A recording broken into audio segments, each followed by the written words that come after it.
Iginit po ng Prime Water Infrastructure Corporation na may mga hakbang sila para tiyaking malinis at ligtas sa kalusugan ang sinusupply nilang tubig sa mga consumer.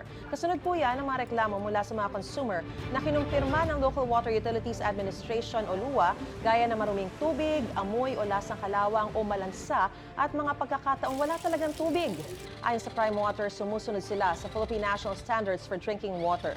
Araw-araw daw ang chlorine residual monitoring at kada buwan naman ang bacteriological testing.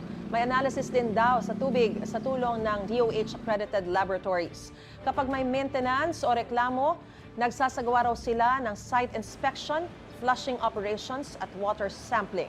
May water quality assurance teams din sa bawat branch nila na katuwang ang local health offices.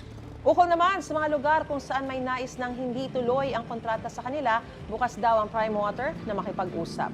Patuloy rin daw ang pakikipag-ugnayan nila sa mga stakeholder at magsasagawa ng pagsasaayos sa infrastruktura sa Luzon.